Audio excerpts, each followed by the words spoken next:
Spinning records, got the lights down low. Souldisco, where the groovy people go. Hit play, let the music flow.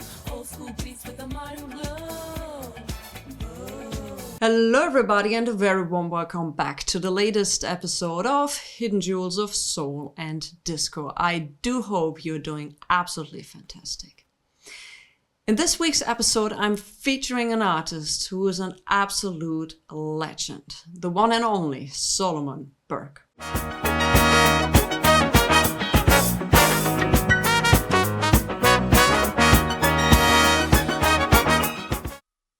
Well, we never moved the secular. We just continued on in what we were doing in our message and the representation of soul music. And that brought it, of course, when you sing soul, you sing what you feel. And what you feel, if you feel love, you sing love. If you feel hurt, you sing hurt. You feel pain, you sing pain. You feel happiness, you sing happiness. Solomon Burke's story is one of the most unusual and most influential in American popular music. Born on March the 21st in 1940 in Philadelphia, he grew into a singer who could sound like a preacher, a country storyteller, and a deep soul shouter in the same breath. Over the decades, people called him the king of rock and soul and the bishop of soul. Not as marketing slogans, but because his voice carried a kind of authority, warm, commanding, and intensely human. When British rock bands and global pop stars started chasing the feel of American R&B and soul, Burke's records were among the songs they studied, covered, and built on. What made Burke different was never just the vocal power. It was his perspective. He treated singing as a form of service, like delivering a message to whoever was listening, wherever it was in a church congregation or a nightclub crowd. That approach explains why his performances could feel like a testimony, even when the lyrics were romantic, with his ballads hit like confession, and why his up-tempo records felt like a call-and-response revival disguised as a party. There is no difference in performing on a stage or in a coliseum or an auditorium or in a temple or in a church.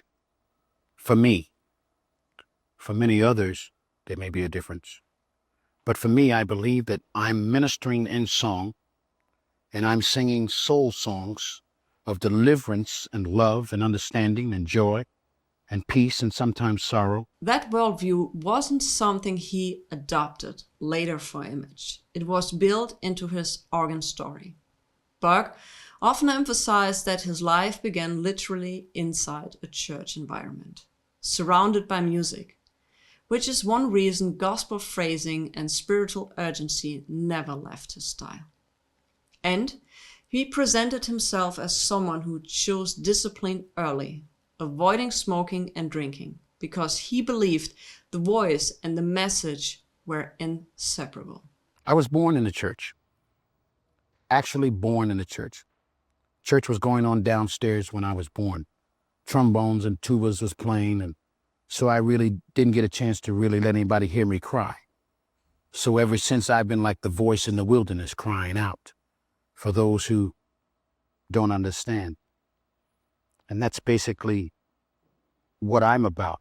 I've always been the ministerial type. I've always been a person who didn't believe in smoking or drinking. And that's been my life. And I know what it is. I've experienced it. I had a cigarette once. I smoked one of my father's cigarettes for about 2 minutes, got real sick. I never forget, I even tried one of my uncle's cigars one time. And that really made me sick. And then I even had a drink of cognac. And my mother used to keep cognac at home. And I said one Saturday, I says, I'm going to try this cognac because everybody looks like they're enjoying it. So I tried some. And I was about 8 years old. And I realized that wasn't for me. And ever since, my life has just been in that direction. I don't drink, don't smoke, don't believe and use drugs.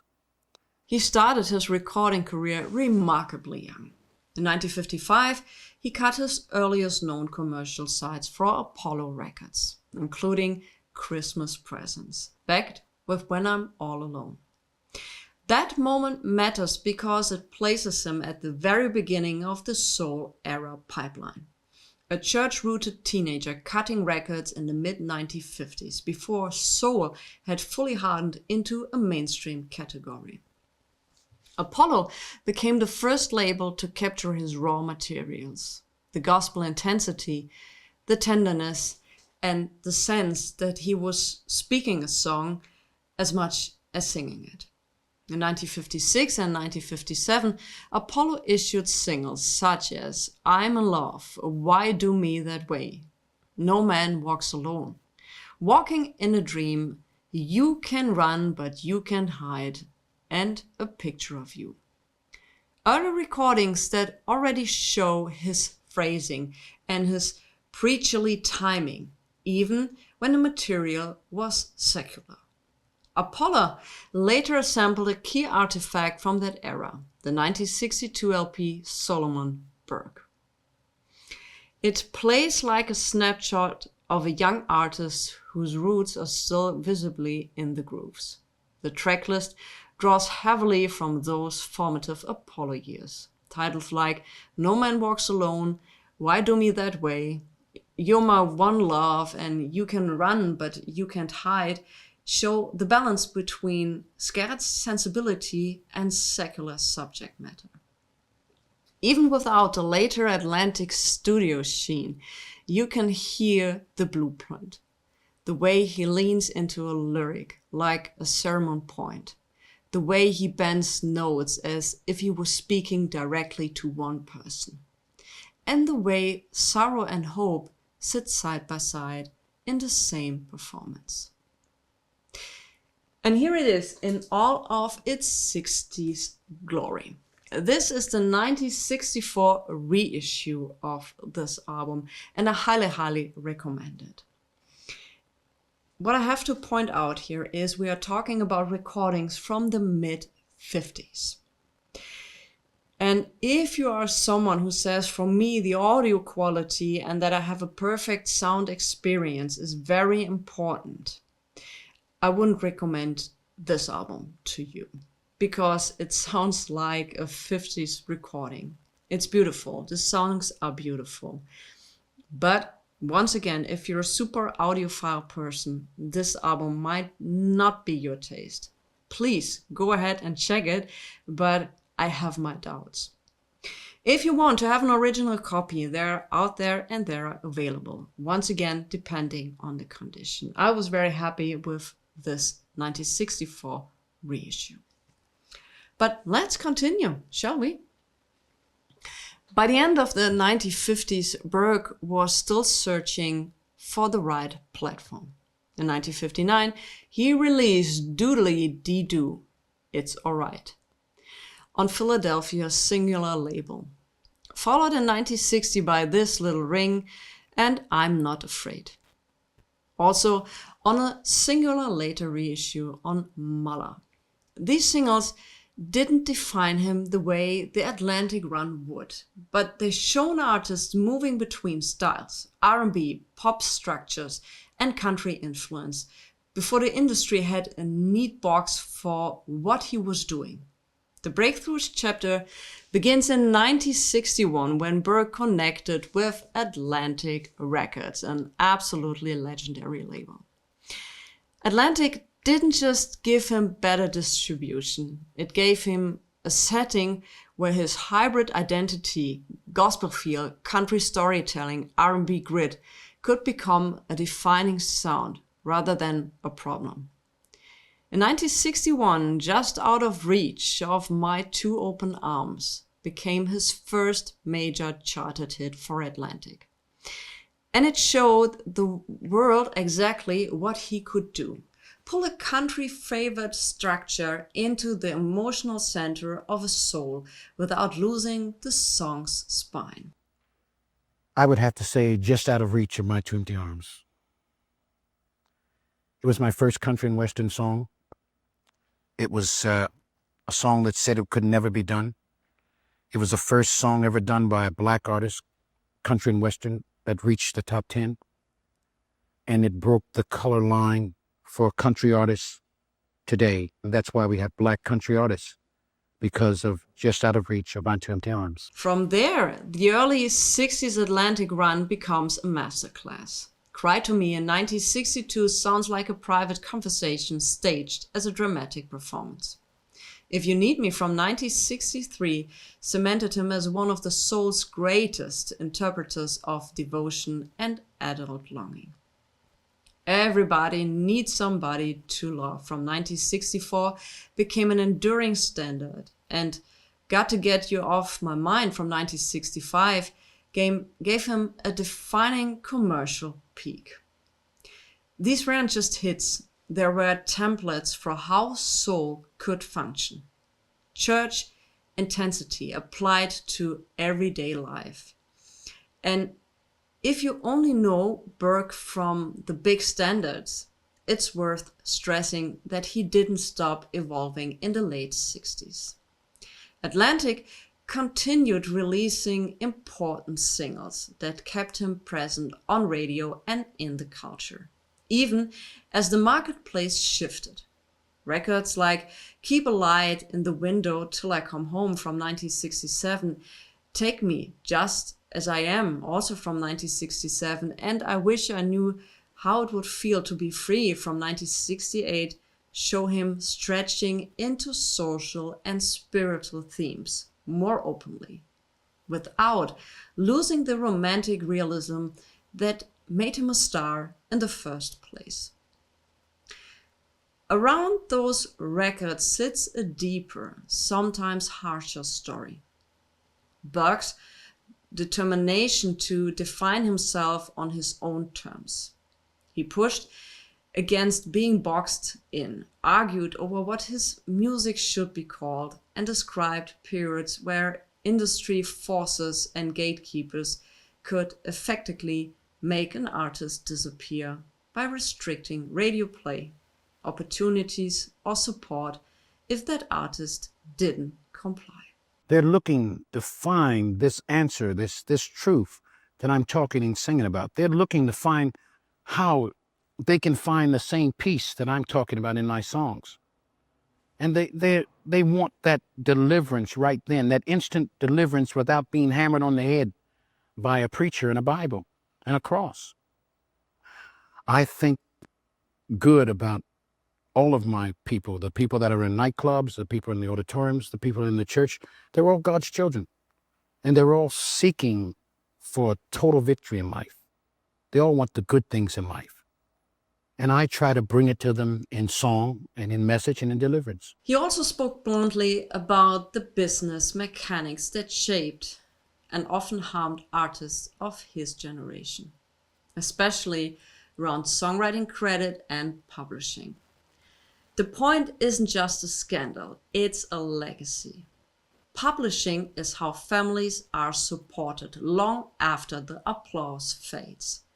And Burke framed it as an unresolved injustice for many artists whose songs built major catalogs while the money floated elsewhere. The only thing that ever upset me was when the record companies and publishing companies didn't recognize the artist that wrote it or published it, and that we still have problems today with some of the record companies releasing the publishing back to myself and to many other black artists that have not truly received their true recognitions from the songs that they've written and wrote. And publishing is still going on. Millions of dollars is being lost today through that. And, you know, back in the 60s and the 50s, many artists would write songs, and many of our black artists would write songs, and they would write them for $50, $200, $75, $300. The highest that I remember that a black artist would receive sometimes would be maybe $1,000 advance against a song. And that would mean the publishing. And 90% of the times, the greatest and the funniest thing was that some of the presidents and vice presidents of the companies would take the writers, would demand writers and publishing from the artists. And then when you think about it, I mean, not to mention names, but when so many great names go down and great presidents receive royalties today from songs that they never wrote and credit that they never deserved, it's very sad, because there are many black artists who need help, and their families need help, and many of them are deceased now. And the record company presidents and vice presidents are still going on collecting the money. The publishing companies are still collecting millions and millions of dollars. And this is something that should be checked into somehow, some way. That will come to light someday. And yet, the touring life and the cultural moment of the 1960s also produced something rare: fellowship and ambition among the leading soul men of the era. Burke described the bond between major artists and an idea of brotherhood and joint purpose that went beyond competing for chart positions. He even talked about an attempt to formalize that unity into a business-minded coalition, the Solid Gold Soul Clan, with plans to pool royalties, invest in property, and build long-term economic power in the very communities that were filling the venues and buying the records. Whether or not all the details ever could have worked in practice, the vision tells you how Burke thought, not just as an entertainer, but as a builder, someone who wanted soul music to create tangible security, not just fleeting fame. We formed a group, a brotherhood between us, and we call it the Solid Gold Soul Clan. And our dreams and goals was to take X amount of dollars from our royalties, and purchase properties all through the South and all the cities that we performed. And we got a great offer to almost purchase half of a city in Alabama. And we went to our record company and we found a way to do a record together called the Soul Meeting. And we wanted the royalties of that record to go into our trust and to a fund where we could buy those properties and become entrepreneurs. And at the same time, be a benefit to the areas and cities that we were going in and the people that were making us rich, giving back to them. This entire era unfolded inside the tension of American segregation and the danger that came with crossing cultural lines in the South. Burke spoke about frightening encounters and the instability of those tours, but also about the electricity of audiences who broke rules simply to be in the same room with the music. It's one of the clearest reminders that soul wasn't just a genre. It was a social force, a shared language cutting across lines that society was trying to enforce. Touring the South in the 60s and in the late 50s, it was very exciting, very frightening sometimes, very scary. I had a couple of calls with the Ku Klux Klan. I even had a concert for them. You know, I've had some very exciting situations from Mississippi to Alabama to Louisiana to North Carolina, Virginia, Delaware. I've had those experiences. I've even had those experiences in New York and in Ohio. And it was exciting, but scary sometimes. I experienced some very exciting moments in the 60s when blacks and whites were not allowed to be in the same auditorium together. And many of the white young boys and girls would rebel and sneak into the auditoriums and sneak into the coliseums. And sometimes the shows were stopped and they were told to leave. But they would sneak back in again and they would get that soul and they would see them down there getting into it and they would have a good time. And I would love that. That was great. That was exciting. That was a good time. It was a very good experience. It was a very dangerous time for blacks and whites, but it was a very precious time. And in Burke's philosophy, that universal quality wasn't accidental. He treated music as one of the few true global languages, something that can communicate feeling even when the words aren't understood. Music is the answer to all problems through God. And if you take music, and if it's love, or whatever that it is that's connecting, music is the only language that can be understood all around the world. Any type of music, from jazz to rock to country to gospel to inspirational to pop to R&B to soul, people understand what they hear and what they feel. And music can reach people. It will reach out to you, no matter who you are. Even if you don't understand the words that are being said, music can solve the problems. It can calm the wildest beasts. After the classic Atlantic era, the 1970s became the decade where Burke kept reinventing how to survive, artistically, commercially, and structurally. He moved through multiple labels, chased new radio climates, recorded with different production approaches, and kept working, even when the hits no longer came as easily as they did in the early 60s. This is also where the story gets more complicated and more human, because it shows Burke as a veteran navigating a changing industry rather than a golden era icon frozen in time. And the more love you give, the more love you get back. And that's what happens out there. It's exciting. It's a big difference now from the 60s and the 70s, and the 80s, and the 90s, and the 2000s and ones. The music of the 60s is here again because people want answers. People want the whole truth. People want to hear lyrics that mean something to them, that relate to their lives, that relate to their situations and to their problems. And they're beginning to listen back to the songs that bring back great memories and good feelings to them in good times, and even to reminisce on some of the old times and some of the negative times and some of the bad times, and being thankful and grateful that they made it through. And this is the reason why that sound is coming back. It's a positive sound. It's a solid sound.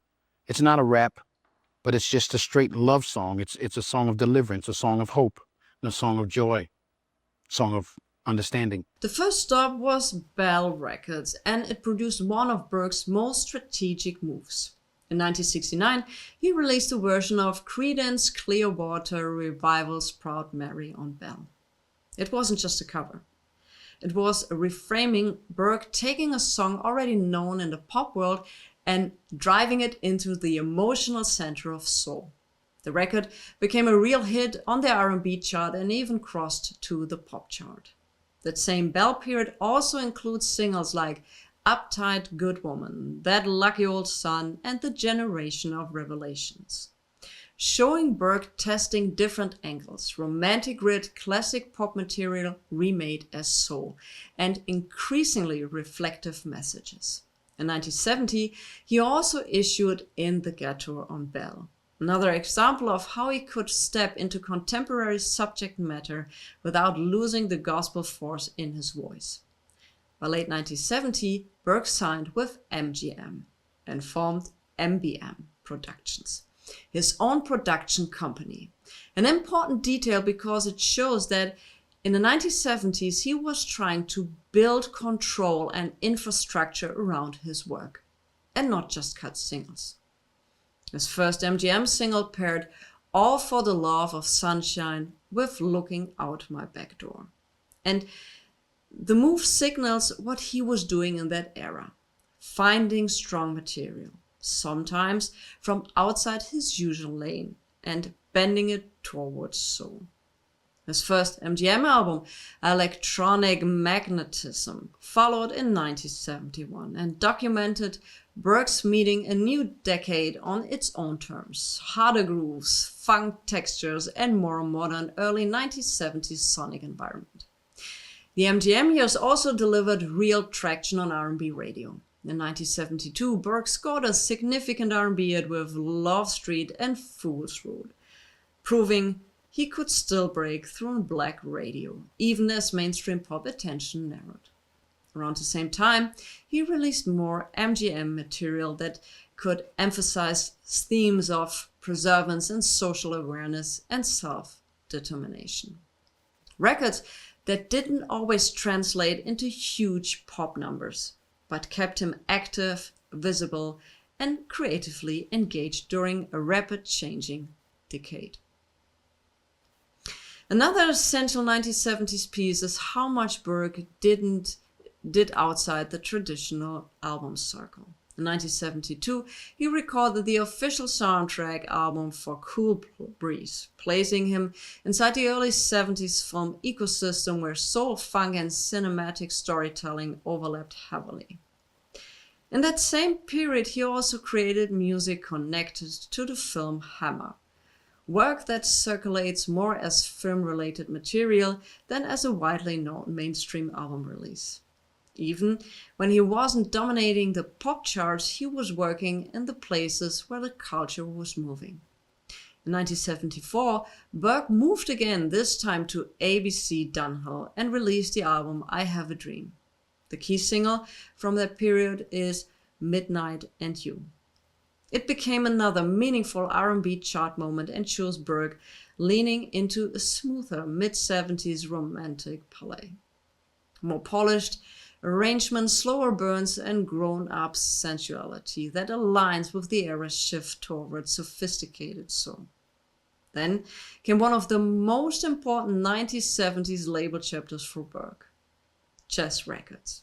By 1975, he was recording for Chess and released Music to Make Love By, followed by Back to My Roots in 1976. This is part of the decade where Burke's catalog continuously splits into two lanes at once. One lane aimed at the era's romantic, arranged, sometimes disco, adult soul sound, and the other lane pointing back to the foundational feeling, the roots, identity, the title's promise.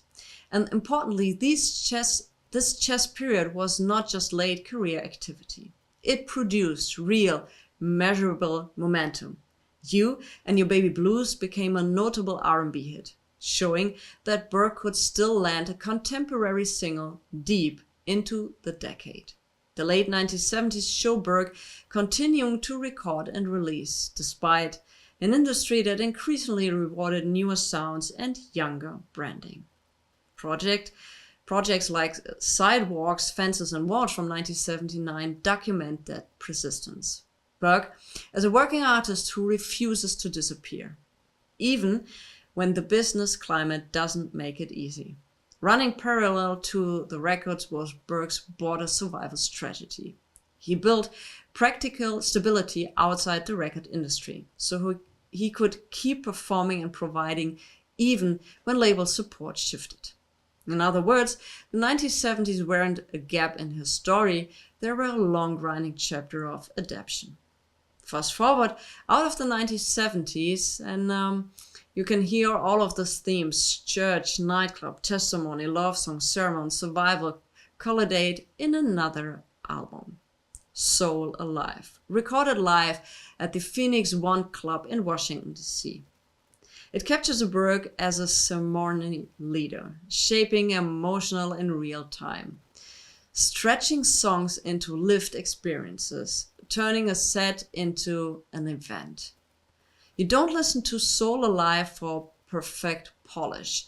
You listen to hear the mission in motion. What makes Soul Alive especially valuable is the structure of the performance. It's not presented like a modern concert where you run down a set list and keep talking minimal.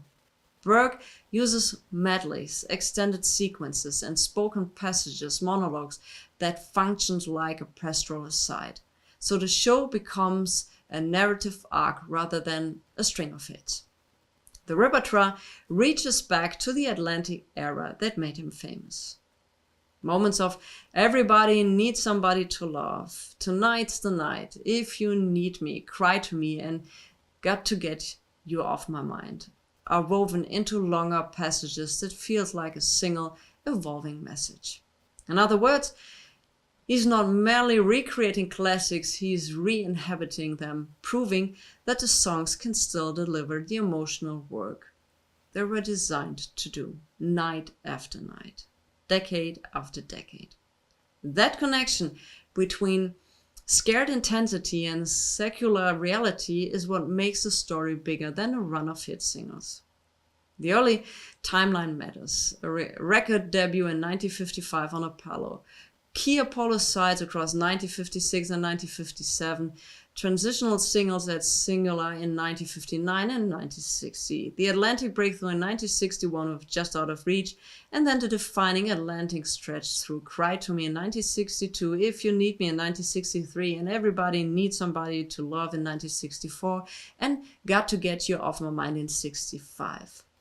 But the 70s matter just as much for the different reason.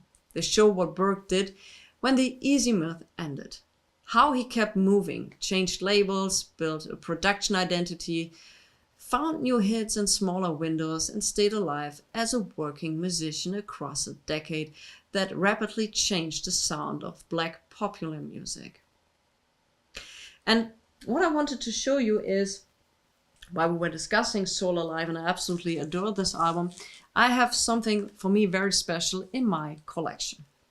You have never seen these cover art sketches for Soul Alive. They were rejected. And Solomon Burke himself added some comments on the cover which he wanted to change. And the record itself also has a different lineup of the songs which were later released in Still Soul Alive. And also this record is in red, and you also have here some notes from Solomon himself. So for me that was a very interesting look of his work approach, because usually when an artist or when there's an album release, you know, the artist sometimes is the last to know what photos have been used or whatsoever. But he was very careful with his image and really took care of how he wanted to be presented. But this, like I said, was a rejected cover art for the album. But let's continue. Later in life, Burke's story gained a rare later chapter. Major institutional recognition and a career, he was reintroduced. He reintroduced his voice to new generations. The Rock and Roll Hall of Fame introduced him as one of the leading musicians of his era. And the late career album Don't Give Up on Me proved something even more important. His voice wasn't a museum artifact. It was present tense. It could still carry modern songwriting because the core instrument, truth, doesn't age. Solomon Burke died on October the 10th in 2010 in the Netherlands, widely reported as happening in the Amsterdam Schiphol airport, with early reported citizen natural causes. He was only 70 years old. There's something heartbreakingly symbolic about that ending. Even late in life, he was still traveling for the music, still going where the next room of people was waiting. And I highly suggest that you check out Solomon's catalog over the decades. I'm pretty sure you will be impressed. Please also have a look not just on the hits, as I already mentioned in this video. Also look a little left to the right to find songs which haven't been huge hits, but still carry a very important message. And also, if you like that episode, I highly suggest that you check out the playlist appearing here, and I'll catch you on the next one.